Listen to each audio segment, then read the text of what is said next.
Bonjour à tous. Alors aujourd'hui je vais vous montrer comment taguer des pistes pour pouvoir les filtrer après plus facilement. Alors pourquoi les filtrer avec des tags? Car vous avez vu certainement dans un tuto avec Stéphane que vous pouviez filtrer par type de piste. Alors malheureusement, vous pouvez avoir des pistes audio qui s'appellent drum, si je prends l'exemple de la drum, et des pistes instruments aussi qui s'appellent drum. Et je voudrais les trier et les voir seulement celles-ci. Or, avec les types de pistes, vous allez vous retrouver avec toutes les pistes d'instruments ou toutes les pistes audio. Nous allons le faire par rapport au nom.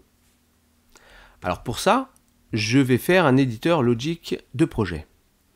Alors pour ce faire, j'ai déjà fait mon filtre, je vais vous montrer ce qu'il va nous faire. Donc je vais sélectionner une autre piste de drum, là j'ai deux pistes de drum, et quand je fais appliquer, vous voyez, nous avons un petit suffixe qui s'est mis sur chaque piste, qui est parenthèse DR pour drum, et par défaut il nous met une couleur.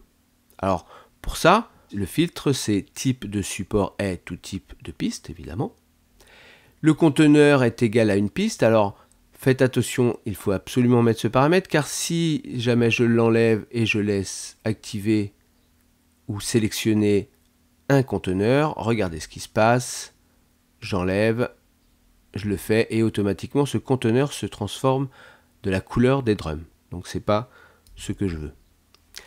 Maintenant, le résultat doit être ajouter un suffixe à la fin du nom et définir une couleur, réglage fixe, et vous allez aller chercher une couleur dans votre palette.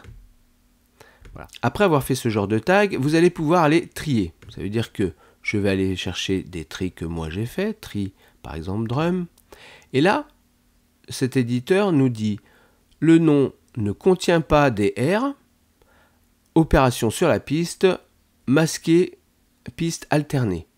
Alors ça veut dire que je demande à masquer toutes les autres pistes qui ne s'appellent pas avec le suffixe DR. Je fais activer, voilà ce qui se passe. Je réactive et je reviens à l'affichage d'origine. Donc je pourrais faire ça avec plein de choses.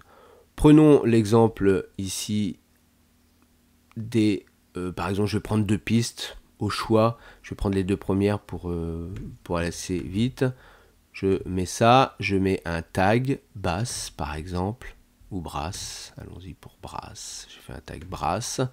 Ici je vais bien rajouter type de support, plutôt conteneur est égal à une piste, d'accord. Et bien tu me rajoutes à la fin brass avec la couleur brass, c'est fait. Puis je fais le tri brass.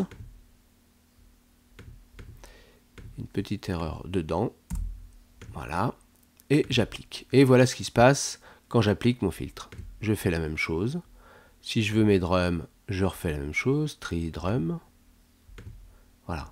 Donc ça va nous permettre d'avoir un multi-tri de multi-types de pistes, surtout. Donc voilà. Et après, il suffira juste de créer un raccourci de ces éditeurs logiques dans les créations de raccourcis qui se trouvent ici.